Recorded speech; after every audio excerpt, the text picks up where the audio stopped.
Hey y'all, this is Kobe R. Rice, and I'm back again with another creative, now monthly, now like quarterly update. Okay, so first and foremost, I am so sorry for being away for so long. Things have been very crazy in like a sort of good way, mostly. There have been a couple of things that have just been insane and just out there. But for the most part, really wonderful things have been happening. I've been super busy, super on my hustle and flow and grind. And so that's why you have not seen me, but I am very much still alive, still, kicking, still out here doing my thing. So this is episode number 100 of let me see if I can remember it because it's been so long, epic fantastical journey of a Black female sci-fi writer. I am Colby R. Rice, novelist, screenwriter, filmmaker, director. What else am I? Dramaturg, game writer, theater maker, now theater teacher. Yay! I'll tell you guys more about that in just a second. And I am basically on this podcast giving a play by play of my creative journey towards infamy and notoriety and fame and fortune. Probably not all of that, but definitely towards developing a creative legacy in sci-fi, fantasy, action, and horror. Whew, okay, that was a mouthful. So let's just get into it. So this episode was supposed to be basically the roundup for you guys and for myself of the past 10 years of my creative journey. But it's honestly taken me so long to just sit down and get to this podcast that I'm going to save the roundup for my next update, okay? Because I literally have maybe about 30, 40, maybe 60 minutes to record this particular podcast. And that creative roundup is going to take a little bit longer, especially now that I am working full time. And we'll get into that in just a minute. But the creative roundup will be coming. I have had quite a journey, basically, for the past 10 years. And just thinking about myself as sort of like this sort of young, naive little student just embarking on my creative and writing journey in 2009 and looking at how I've developed and grown and evolved over the years to who I am today in 2019, it has been quite a journey. So I will definitely be doing that in episode 101. Episode 102 is going to be looking at the MFA and whether or not an MFA is worth it, or going to graduate school is worth it. And at this point, just to, spoiler alert, just to let you guys know, I definitely have concluded that having an MFA is fantastically helpful. And it's just wonderful intellectually and creatively for me for a bunch of different reasons. But I do want to disabuse ourselves of a couple of notions about the MFA and about graduate school and about graduate school degrees that I think some people are still sort of grappling with as they decide how to move forward in their artistic careers. So those are going to be the next two episodes. But for now, for this episode, we are just catching up. The last episode I recorded for you guys and for myself was in April 22nd, 2019, and it is now Sunday, we're not even in August anymore. Sunday, September 8th, 2019. So wow, May 22nd, June 22nd, July 22nd, August 22nd. 4.5 months, guys. That's how long I have been away, and I am so sorry it's been so long. I owe you guys like 20 podcasts, but I am going to be catching up. And this particular podcast for me is really special, not only because it's literally my 100th podcast, yay, but also because I come bearing some really amazing, awesome news. So let's just jump into it. Excuse me. Okay, so the first major thing that I want to report is I officially, ta-da, have my MFA in theater arts with a focus on generative dramaturgy. So, round of applause for me. That happened around May 10th. And I had a wonderful graduation, and we had a wonderful sort of mini celebration. My mom and I, because she flew out to come see me, and it was really great, and I loved it. And that MFA degree was very, very well deserved. As you guys know, I was busting my rump for the past 3 years working double TA shifts for half of that, taking on a lot of classes, a lot of not only directorial projects and producerial projects and writing projects as a part of my program, but also doing my entire creative business outside of my program, which included me writing my novels and publishing those novels, and also working on screenplays and pilots, working on the pre-production for this film franchise that I am working on, which actually has turned into a television franchise, which we'll get into in just a minute. And also building up the sort of foundations of the Bohemian Badass. So that has all sort of culminated into me reaching this major mega milestone of me getting my MFA, and also a bunch of other things that have happened this year, which include that oh my gosh, if I can remember everything, in the past 4 months, I have published my first omnibus for the Books of Ezekiel series. As you guys know, in January, I released number 3 of that series called The Lock-In. And it's gotten some really fantastic reviews. I'm very excited about that. And I have officially now put all 3 of those novels thus far into one mega omnibus, which I think collectively is over 250,000 words at this point. So it's quite a lot of text, quite a lot of story, quite a lot of action and alchemy and butt kicking. Okay. So I'm super excited about that. That was released a couple months ago. And so for those of you who are just now diving into the Books of Ezekiel series, please make sure to pick up the first 3 books in one fell swoop at a wonderful discount. It's going to be at $2.99 as opposed to you paying $2.99 for each book. You can get the entire first 3 books of the series for just $2.99. So it's a steal. So make sure you pick it up as soon as possible and dive right in. So that was really exciting.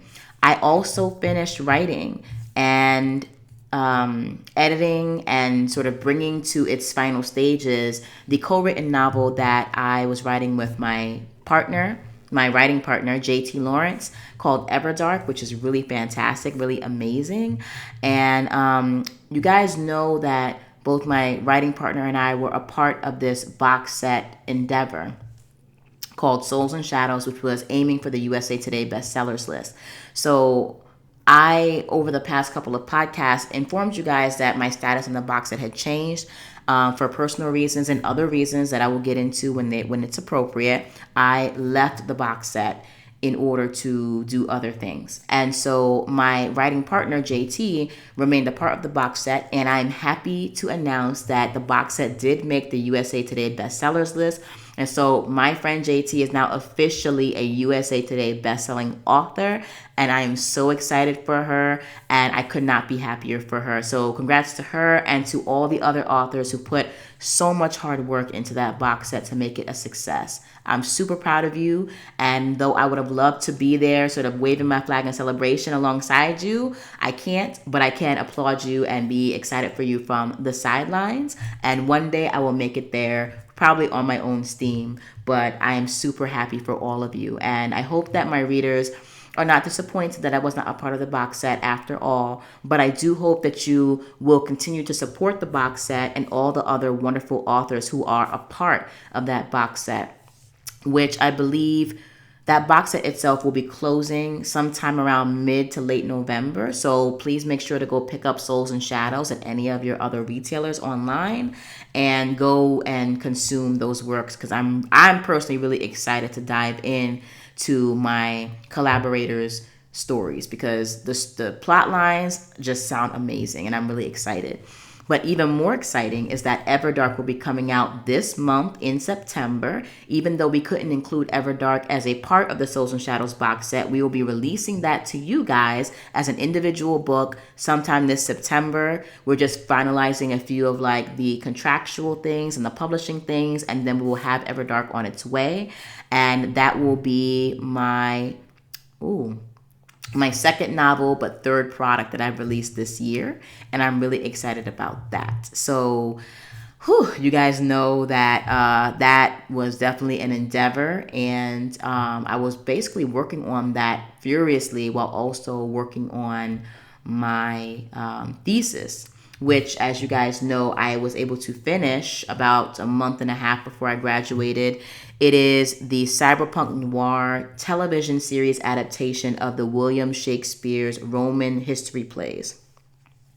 So I transformed Coriolanus, Julius Caesar, Antony and Cleopatra, and Titus Andronicus into a, it was five, but now it's a 7 season series that takes place in a cyberpunk noir universe. And obviously, it's an adaptation in many ways and shapes and forms, and I am super amped about it. I am still working on it. So I finished the first major iteration of that series sometime in April, right? April. And or late March, early April. And I would like to finish another iteration of that probably sometime early next year. Prior to that, though, I will be releasing the debut novella of the novelized version of this series sometime in the fall. So you guys have yet another book to look forward to.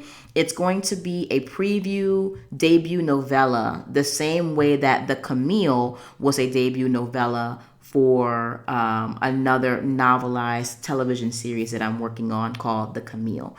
So I'm working on basically setting up and claiming the copyright for these franchises that I'm building around these ideas and concepts that I have for these worlds. And so you guys have that to look forward to. The first novella in that that cyberpunk noir novelization will be entitled The Stranger. And as you guys know, the series that I'm working on is called When in Rome. So, which I think is like super like witty. So I am giving myself like, some pats on the shoulders and pats on the backs around that. But yeah, that adapted novelization of Shakespeare's Roman history plays is called When in Rome. And the first debut novella, the pilot novella, will be called The Stranger. And the pilot is pretty insane and intense. But there are some edits that I do want to make between now and then. So you guys have Everdark to look forward to. That's coming out. And then you guys have When in Rome to look forward to. I am also, just as an FYI, aiming to get out the next book in the Books of Ezekiel series, okay, called Fraternity. And that's going to be sort of my fall focus. The Everdark book, which is pretty much essentially done. We just have to like publish it. The When in Rome novella, which is in rough draft form, so I have to actually finish it and polish it. And then actually writing and finishing and publishing Fraternity, which is the 4th book in the Books of Ezekiel series. So that's my goal right now. In addition to continuing the development and pre-production work that I've been putting into the Sandman series franchise. So it's been so long since I've recorded a podcast. I don't even know what I've told you guys about the Sandman series. But the Sandman series is a survival horror series basically based metaphorically on the issues of abuse and domestic violence. And it's a real bona fide survival horror / paranormal horror series. I originally developed the Sandman series as a 4-film tetralogy. But then as I thought more about it, I said to myself, well, if I'm going to make 4 films and each film is going to be about an hour and a half to 2 hours long, why not just create an 8-episode TV series where each episode is an hour long, right? Because I love television. That's really where I want to work as a medium. If I'm going to like be a director and a screenwriter, I really love television a lot. I like film too, but television is really where my heart is. So I have transformed the Sandman series from a film tetralogy into a limited 1-season TV series that will have 8 episodes of about an hour each. And what I'm excited about is that you don't really see any horror shows that are true survival horror shows, aside from maybe Z Nation and The Walking Dead, but those are both zombie based. This is completely based on a completely different concept. You also, aside from Babadook, which actually has been a really serious inspiration for me, aside from the Babadook, you don't really see many more domestic horror franchises. And when I say domestic horror, I don't mean horror that takes place in a house, because we have a lot of that. I mean horror that takes place in the sphere of domesticity, dealing with the family, dealing with the expectations of a wife, a husband, a child, dealing with motherhood and fatherhood. Um, you know, just because something takes place in a house doesn't make it a domestic horror. You could have a lot of things happening in a house, but the domestic horror aspect is about the horror of domesticity and the things that we expect from domesticity. And so there's a very compelling sociological and personal and psychological exploration that I'm doing here with the Sandman series that I'm really excited about. The other thing that's sort of like kind of big right now with that are two things. One is that I'm trying to figure out if I should change the name of the series, because as you guys may know, Neil Gaiman is coming out with, well, he's like one of the executive producers because it's actually his novel, but he has this TV series coming out called The Sandman, which is completely different in its concept and kind of like unrelated to what I'm doing. And I am dealing with sort of fairy tale-ish creatures and paranormal creatures, but my version of the Sandman is a lot more horrific and a lot more terrifying.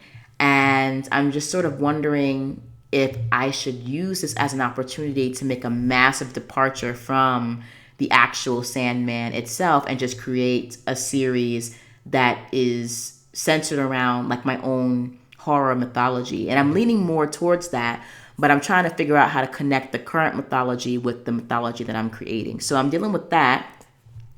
And the other thing that's exciting about how this project is moving forward is that I am in the process of commissioning the concept art for the Sandman series. So with the horror mythology and the sort of myths that I'm creating around this franchise, I am also developing a lookbook and a, what is that called? Not only a concept book, but a franchise book. I forget the name. Let's just call it a lookbook. Just dealing with the entire world of the Sandman franchise. So the lookbook will become a part of my TV series Bible, which we then will rely on when we're actually shooting. And my projected shooting date at this point for principal photography is probably mid-July at this point. Mid-July to about mid-August, or maybe like the first week of July to like the first week of August. Because along with my next piece of news, as you guys may or may not know, I actually just got hired as a full-time theater teacher, yay, of 9th and 12th graders at the high school level at a charter school in Harlem. And I'm really excited about that. Wow, like my kids are really amazing, very energetic, they bring a lot of interesting perspectives to the table, and I really love that. And I'm hoping to kind of collectively capitalize on that to make the theater class something that we all enjoy and that we can all really just build on and experience. And I'm just so excited for the year, honestly. And so having said that, this is a full-time gig. Oops, I hit the mic. Sorry about that. This is a full-time gig Monday through Friday, with some extra hours to be expected. And so I have to really pace myself with my other projects. And so for the Sandman franchise, I'm trying to get one major thing done a week. This coming week, is not only gearing up my concept artist for the project that's coming, but it's also finishing up the what's it called? It's on the tip of my tongue. finishing up the specification document. That's what it's called, the specs doc, which basically describes everything I want in terms of how the monster and how the concepts will look. And it also gives inspirational images for the artist to sort of look at and draw from as they put their own spin on what I put in the spec documents. So finishing the spec docs and getting the artist back on board for the project is what I have to do this week. He's already on board, but just sort of like, revving up the engine a little bit and then moving forward with that. I've also started storyboarding for the Sandman. I have developed a great deal of the TV Bible for the Sandman. The pilot is the story of the pilot, and the beats are in development for the Sandman franchise. So I'm hoping to have the pilot and the TV Bible and the concept art done for the Sandman series by December 31st, 2019. So that's really it's really 3.5 of 4 major projects. The Sandman TV series, which includes the TV Bible and the pilot, I want done. The When in Rome novella, I want finished and polished and published and done. The 4th book in the Books of Ezekiel series, Fraternity, I need that to be finished and polished and done. And then number 4 is the publishing of Everdark, which again really just needs to be published and contracts just need to be signed. And I'm actually holding up that process, so I need to get on it.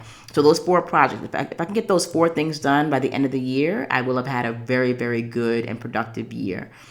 But as you guys know, or probably don't know because I haven't been updating you, I've had to basically after having graduated, I had to move back to New York. So that was a major, major milestone. It was a lot of work, a lot of time, and a lot of just energy. So not really much got done in the month of May, aside from my graduation and me packing and planning and moving and grooving and all this other stuff.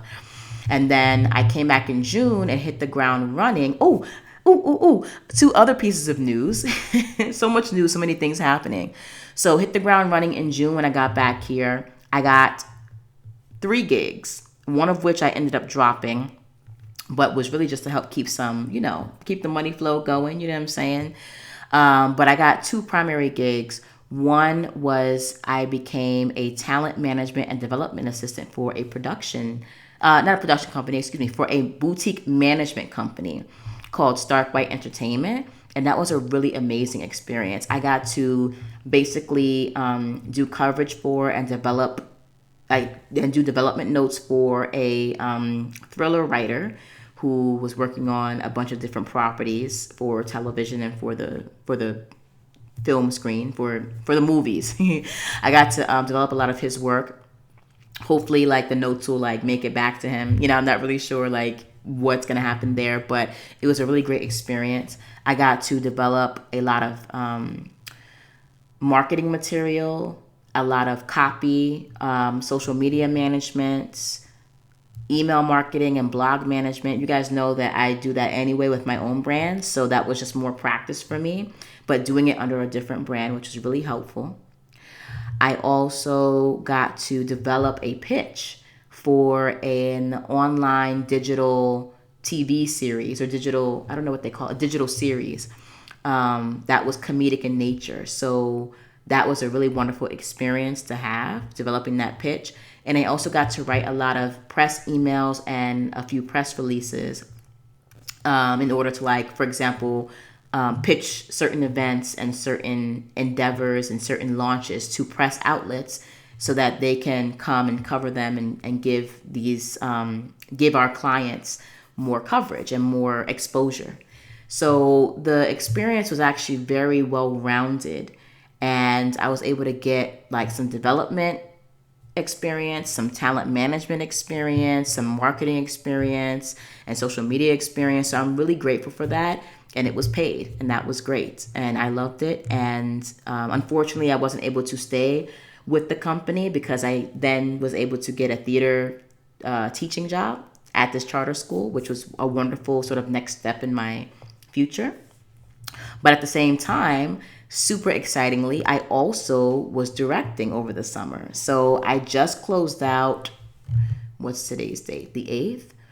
On the 24th of August, I closed out my directing of a one act play called Choice, which was in circulation with a bunch of other one act plays at the Long Island City One Act Play Festival at the Secret Theater. And I got recruited for this endeavor literally like mid to late June.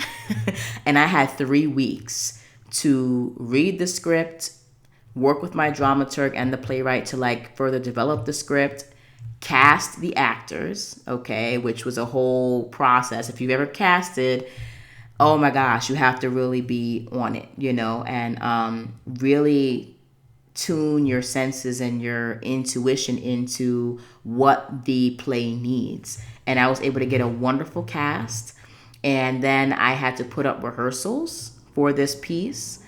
And my actors really just brought their entire game to these rehearsals. I mean, they just brought it. I will always love to work with these actors in the future because they were frankly just amazing, and they gave way more than I ever expected, and they are incredible. And so I'm now trying to find space for them in paid gigs and in what will be definitely a paid gig for the Sandman television series that I'm writing and producing and directing. And then we opened it, and then they gave 5 performances, and they were fantastic.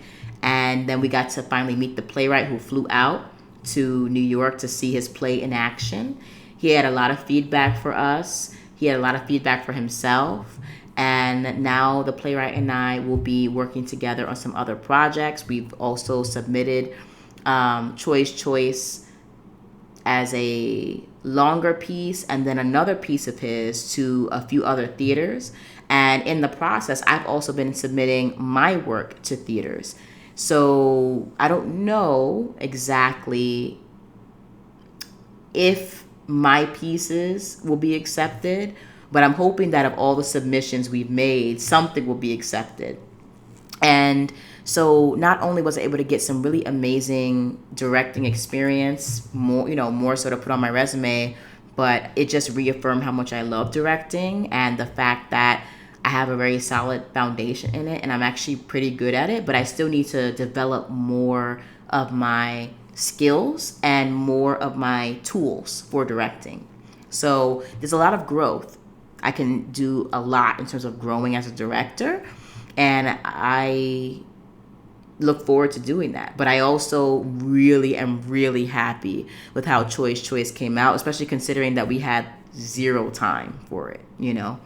So yes, directed, worked as a development assistant, which is a very hard position to get, by the way, in Hollywood. And now I get to spend my entire school year working as a theater teacher and also working on the rest of my projects. And I am really excited and really happy. And so if you were wondering why I've been away and I've been kind of just out of it for the past 4 months, it's because Colby R. Rice has been on her grind, like seriously. And the current position I hold now did not come without blood and sweat and tears, honestly, because I had literally, and this is just a lesson in perseverance for not only myself, but for all of you guys. I applied to maybe 300 to 400 jobs. I mean, just on LinkedIn alone, I applied to over 200 jobs. And that wasn't even counting the jobs I applied to on Glassdoor, on Indeed.com, on Idealist.org, and then through all these temp agencies, and then on like certain companies' websites. Like I applied to like 20 jobs at NBC. I applied to like 10 jobs at Warner. I applied to a bunch of jobs at synopsis.com. I mean, it was just crazy. And for a while, I was like, man, why is it so hard to get an interview? I'm just like, hello, what is going on? And then I realized once again, for the millionth time, that what is meant for you will be meant for you and will come through, because this theater position came through at this charter school. And Sorry, guys. I got a funny text message. Anyway, this interview came through this charter school, and the process was really fast and quick. And I really everything about it just feels super right. And it felt very timely. And I'm just really excited about it.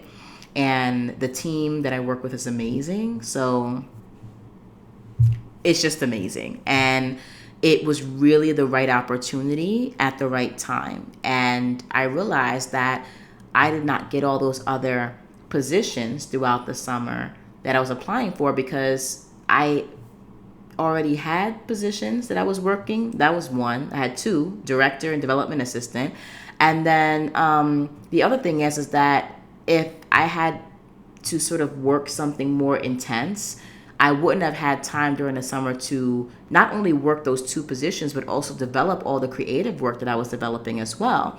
Even though I didn't publish anything over the summer, I was still working diligently on the Books of Ezekiel series. I was still working on the Sandman series. I had time to put in my work to different production companies and to other theaters and things like that. There were things that were happening, and that I had more time for simply because I wasn't being bogged down with other more full-time responsibilities. And so my summer allowed me to plant a lot of creative seeds, and who knows when they're going to pop up, or if they'll ever pop up, but it was great. And I'm really excited that I was able to do that. So everything happened in its due time, even though going through that time was really challenging. And I'm learning a lot. I'm still reflecting on this past summer, so I can get all the lessons out of it that I was meant to get out of it. But yeah, it's just been wonderful, and I'm looking forward to a really lovely fall. I hope. I'm crossing my fingers. Guys, I'm so happy to be back in New York, to be back with my family, to have my daughter finally, like, after 3 years of being away, like, reconnecting with the rest of our family. And they're just loving her and, like, spoiling her, and it's great.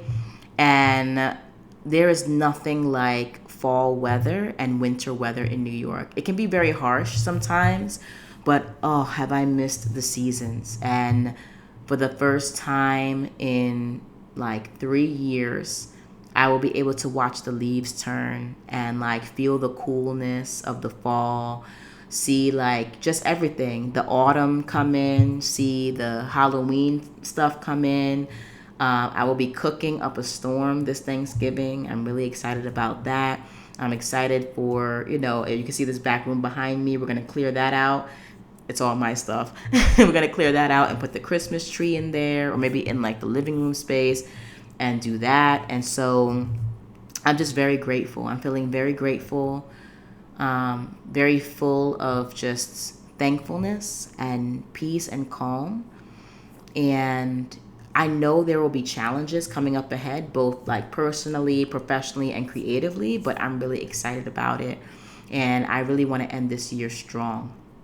One other thing, that I'm working on and I've been working on, is that I am trying to open the Bohemian Badass, but with a live event. That's sort of how I want to start off the Bohemian Badass, with a live in-person event, a 2-day writing school, like an indie publishing school.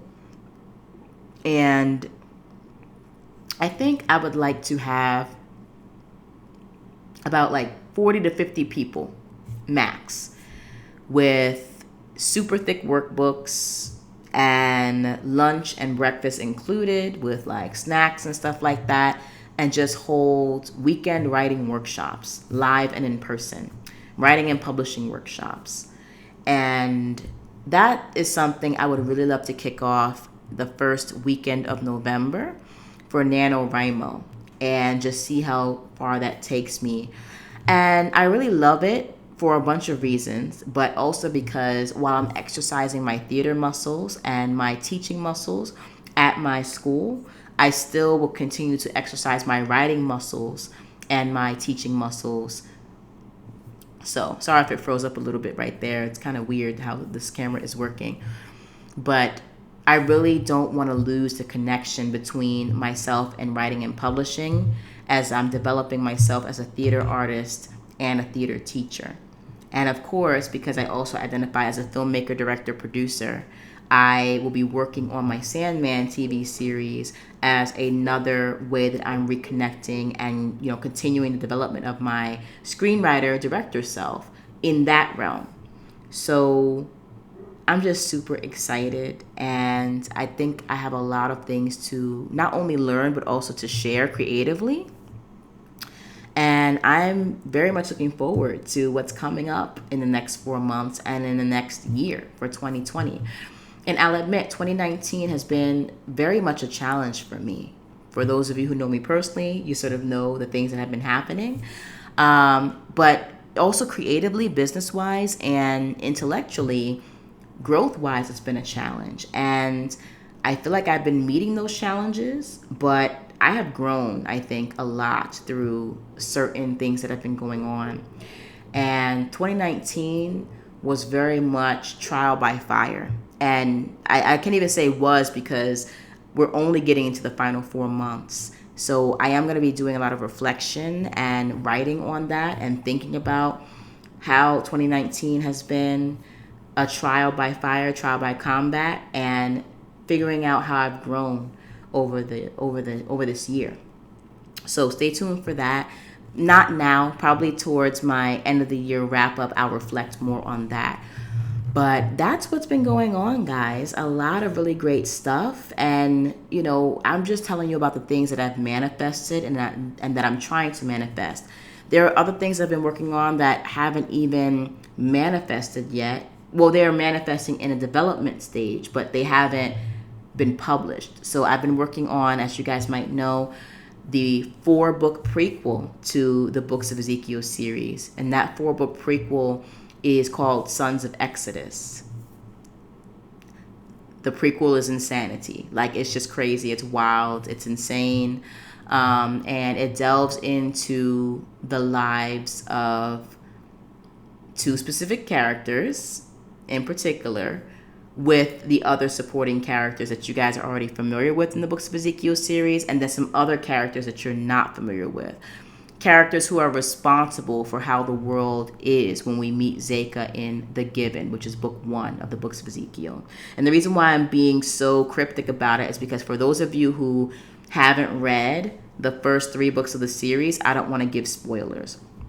But the Sons of Exodus is a series that I would actually like to release after book number 5 of the Books of Ezekiel series comes out. So there's The Given, which is 1, 2 is Taken, 3 is The Lock-In, 4 is Fraternity, and 5 is Hollow Point.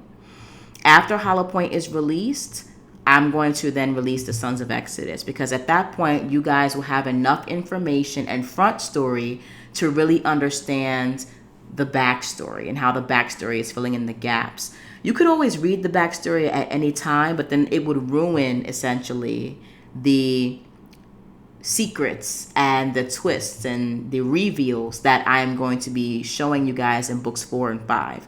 So there are lots of mysteries that we're trying to figure out right now in the Books of Ezekiel series, which will come to I wouldn't say quick resolution, but a temporary resolution at the end of book 5. And then that is actually an opportune time for us collectively to look back on how books number 1 through 5 actually happened. Let me get my grammar together. Let me just get it together. So once book 5 of the Books of Ezekiel series is out, then you guys will get Sons of Exodus, because reading that series, that prequel at that point, it will make sense at any point in the process, but at that point you won't be getting any spoilers. So I'm excited about that. I've been developing that. I've also been developing and working diligently on the Asylum series, which I'm really excited about. And I'm not really going to go into what it's about. That's forthcoming. That's a 2020 discussion, God willing. Knock on wood. And then I've also been working on the Forgotten series, which is another I don't know if I would call it a cyberpunk noir. Maybe it's like a cyberpunk noir action fantasy, but I'm really excited about that. So these are things I have been developing over the summer and just in general, in addition to everything else. And those things I've been developing sort of like in the background. And I call that kind of development shadow development, where I'm working on the tenets and the foundations of other creative properties while I am churning out and actually publishing and producing other properties. Another thing that I have learned actually from this from this past, actually, I guess it was a semester, these past 4 months, is that sometimes I'm hard on myself for not growing my portfolio quickly enough as a writer and as a novelist. Because I look at my colleagues and my comrades and I say to myself, they're moving so much faster than I am, and I really get on my own case about it. But then I realize that I'm not just a writer and a novelist. Like, that's my primary identity. But my other identities, that of a dramaturg / scripted development assistant, that has its own portfolio. And it's a massive portfolio at this point. My identity as a producer of theater and film and digital series, and now television, now that I'm working on Sandman, that has its own portfolio and its own backlist. I've produced at least 3 big digital projects at this point, and now I'm on my number 4th one. Me as a director now has its own portfolio and its own backlist, right? And then there's me as like a business owner, developer, CEO in progress, right? Trying to build this empire around media and creativity and art. And that has its own portfolio. And I really had to sit back and just kind of chill out for a minute and say to myself, Colby, like, you have a fantastic backlist of work. It just so happens that you have maybe 5 or 6 backlists as opposed to one longer backlist. And my well, I guess he would be like a collaborator, but the playwright for whom I was directing this summer actually sat me down and told me that, like, Colby, you got to focus so you can develop a longer backlist in one area, and you need to pick one. And he's not wrong at all. And if you're watching this, David, hi. Thank you for joining me on the podcast. Love you, adore your work. And I'm talking about you right now in a positive way. He is so right. And he was bringing a lot of wisdom and a lot of knowledge to just me as a person, trying to like basically help me along in my career. And he said to really think about who and what I am and what I represent and like fall into that. And I really walked away thinking about that. And I'm still thinking about it. But I don't know if I can choose, I don't know if I can choose. I don't know if I can live without ever having written, directed, and produced my own films and television. I don't know if I could focus on just films and television and never write another novel again. I don't know if I can, for example, write a novel or write novels for the rest of my life and never develop other people's work or produce other people's work. I don't know if I could ever, in the pursuit of being a film director or a TV director, I don't know if I could never make another theater piece ever again. I mean, there are like literally 2 full stage musicals that I want to write, and a ballet that I want to write for the stage. And could I live my life as a novelist or a director or a dramaturg or a producer singularly without ever finishing those pieces? I don't know. I don't know if it's in me to do that. That's really hard. And so while my collaborator is exactly right, I'm still at like a standstill with myself, because I don't know if I'm ready to sacrifice not doing one thing in order to do the other thing. So if you guys have any feedback or thoughts about that, please let me know. Because I know that we have this saying, which is very true: don't be a jack of all trades and master of none, right? That's really important. But do I want to be a master? Or do I want to live my creative life as fully as possible and as widely as possible? And I'm not really sure, because I could focus on writing novels for the next 20 years and just doing that. But then that means I won't be making films or writing musicals or developing work or producing or directing stage plays for the next 20 years. And time is very limited, guys. It's not really on our side. So I have to really think about, if I really want to focus on one thing for the next few decades, or if I want to just do a couple of things in each genre and each medium every year for the next couple of decades, and then have a massive portfolio of work. And maybe that means that I'll never become the next J.J. Abrams or whatever, but I think I'm okay with that. I think I'm okay with being the first Kobe R. Rice. And when I die, and hopefully that's not very soon, knock on wood, people can look at various areas of my life and at my portfolio and say, wow, she lived a really full creative life. And she went where her instincts told her to go. And it was beautiful. And that's all I want to do, is live a full creative life, live a healthy, balanced,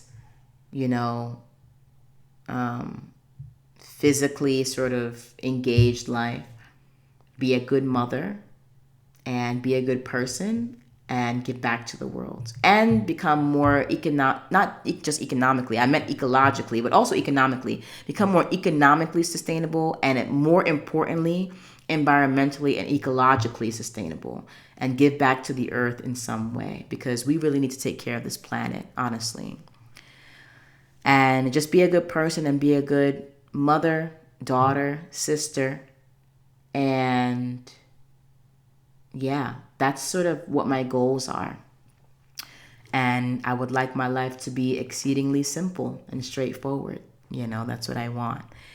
And for me, the simplest thing is to focus on developing the creative gifts and instincts that have been bestowed upon me by the universe, thankfully. So that's really that, guys. I don't know if there's really anything else that I have to report here. Let me just do a quick once over to make sure I'm not missing anything, okay? Let's see. Oh, one thing that you guys definitely have to look forward to that's coming up that I'm super excited about is that The Lock-In, which is book 3 of the Books of Ezekiel, is now in production for its own audiobook. And that's super exciting. And myself, along with my narrator, Michael T. Bradley, who's incredibly, insanely talented, are moving from Audible we're not moving from Audible, we're moving from the Amazon ACX contract to Find a Way Voices, who has now become a competitor to ACX's exclusivity agreement that they have between themselves, us as authors, and the narrators. There's a whole big thing where, in order to find narrators who are willing to work for royalties as opposed to upfront payments, both you and the narrator, you as the writer and the narrator as a narrator, have to sign away your lives basically to Amazon ACX for the next 7 years. and have them take a huge chunk of your audiobook sales. And you are not allowed to choose the prices at which you can sell your own audiobooks, which I think is like whack. It's like really whack. And so Michael and I are actually coming to the end of our contract with Amazon/ACX for that particular exclusivity contract. And Find the Way Voices has a setup that is far less punitive and far more profitable, at least at first blush. So we will definitely be moving our logistical and infrastructural audiobook stuff from ACX, Amazon to Find a Way Voices, and we will be able to make not only the lock-in, which is sounding incredible right now, available to you guys, but we'll also be able to make the given and the taken available to you guys on all the different platforms that take audiobooks. And even better, we'll be able to offer those books to you at prices that are reasonable and that are affordable.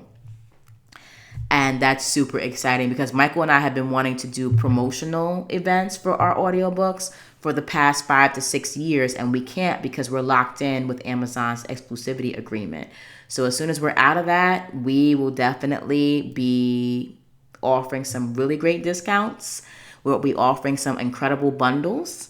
And I'm trying to figure out now how we're going to position our audiobook franchise or the audiobook properties of the books of Ezekiel such that we all equally get great value from how we're packaging the audiobooks. So I'm super excited about everything that's been happening. The lock-in is very much in development. I just got back chapter 17 of 41. So Michael is almost halfway through the recording. And it's just sounding so amazing. It really is. And I am so grateful for him and his talents.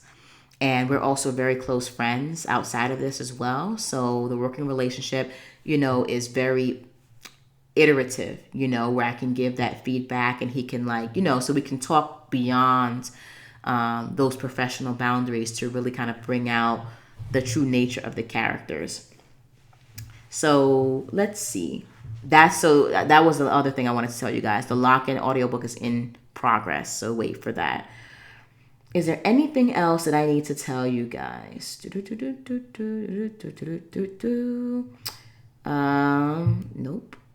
Nope. Let's see. I'm probably gonna cut this part out of the podcast. You guys watching me go through my my notes here. No, guys, that's pretty much that. I've told you everything. And there it is. That's what I've been up to for the past summer and have gotten a lot of things done.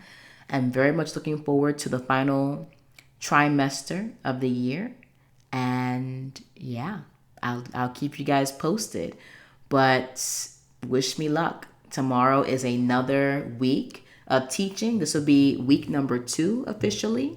And now this past week, we've just been doing icebreakers and getting to know each other and you're getting to know the school system and the rules and adjusting. And now it's really time to get into the work. So having said that, I'm actually going to go and finish my lesson plans and actually work on one of my creative projects before I have to start getting ready mentally, physically, and everything for my week this week. But thanks so much for hanging in there with me, guys. The upcoming podcast, as I said, will be the 10-year roundup, which is podcast 101. And I'll be discussing the quality and the necessity of an MFA or lack thereof, depending on where you are. And that's what's up and coming. So I will see you guys soon. Keep writing.